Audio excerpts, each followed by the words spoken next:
देखिए यदि किसी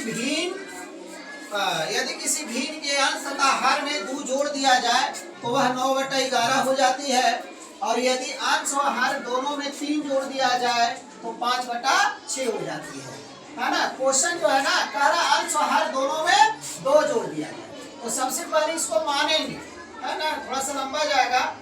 माना कि भिन्न कौची में रहता है, बटा में रहता है ना, बटा में लिखेंगे तो x/y, ये आपको माना कि भिन्न x/y। अब यहां से चलिए क्या क्वेश्चन कहता है, जैसे जैसे क्वेश्चन कहेगा उसका आपको जवाब देना है ना। कैसे, देखिए कहता है यदि किसी भिन्न के अंश तथा हर में 2 जोड़ दिया जाए, तो अंश तथा हर में 2 जोड़ दिया जाए, तो जोड़ दीजिए।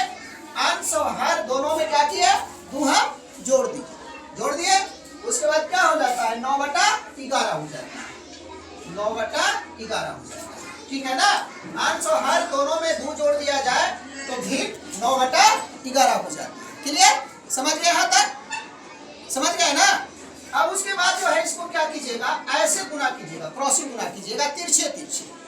तो यहाँ से यहाँ गुना कीजिएगा तो क्या हो जाएगा, 11x + 11 दूनी 22, इसको ई पटी है ना, 9y + 9 दूनी 18, क्या हो जाएगा।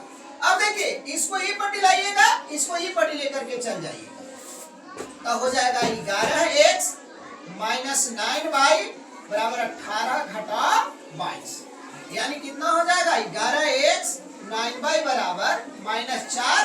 इसको फर्स्ट समीकरण इशू कर दीजिए, ठीक है, हो गया ना, समझ रहा है ना। अब उसके बाद क्या करना है, पुनः कहता है, वो समझिएगा, पुनः कहा कि अंश व हर दोनों में 3 जोड़ दिया जाए, तो अंश और हर दोनों में 3 जोड़ दिए, अंश में भी 3 जोड़ दिए और हर में भी 3 जोड़ दिए, तब भिन्न कौची में बदली हो जाता है, 5/6 हो जाता है, ठीक है। अब इसको क्रॉसिंग गुना कीजिएगा। अब इसका 6x प्लस क्या हो जाएगा, 18। अब यहाँ 5y अब बनती है ये 15, ये हो गया ना। देखिए तो ये आपको हो जाए कैसे, 6x है ना, 6 × 18, यहाँ से गुना करेंगे 5y, यहाँ से गुना करेंगे 15, ठीक है ना। अब इसको ई पटी लाइए, 6x - 5y = 15 घटा 18, ये आपको हो जाएगा 6x - 5y बराबर कितना, -3, है ना। एक में भी माइनस था, एक में माइनस, ये आपको सेकंड समीकरण हो गया। अब यहाँ से देखिए समीकरण पहला तथा दूसरा से, यानी समीकरण पहला आपको कहाँ है, यह 11x 9y = -4। अब यहाँ समीकरण है 6x - 5y = -3, एक में गुना कर दीजिए आप 5 से, इसमें गुना कर दीजिए आपको 9 से, तब आपको बराबर होकर के कट जाएगा।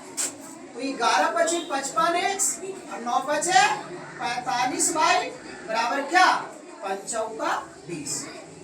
उसके बाद 9 × 6 = 54x, आई आपको 9 × 5 = 45y बराबर 9 × 3 = 27, ठीक है ना। माइनस प्लस ये आपको काट दीजिएगा, अभी सीधे हो जाएगा x, आई आपको हो जाएगा कितना, 7, x आपको मिल गया। समीकरण पहला में x का मान देने पर, यानी समीकरण पहला आपको कहाँ है, दिया है, देखिए 11x 9y बराबर -4, यहाँ 7 रखना है, -9y -4, है ना, 77 9y बराबर -4। इसको ये पटे लेके जाइएगा, इसका जाता है तो -4 + 77, है ना, ये भी माइनस में होगा, ये भी माइनस में, प्लस है तो ये पटी जाकर के माइनस में होगा, -9y बराबर माइनस कितना हो जाएगा, 81, माइनस से काट दीजिएगा, y बराबर 81/9, 9 × 9 = 81, यानी y बराबर 9। अब भिन्न देखिए इस जगह लिख देते हैं भिन्न। भिन्न जो हो जाएगा माने थे हम x बटा y, यानी x बराबर हमको आ गया 7 और y बराबर आ गया 9। यही हमको भिन्न हो गया।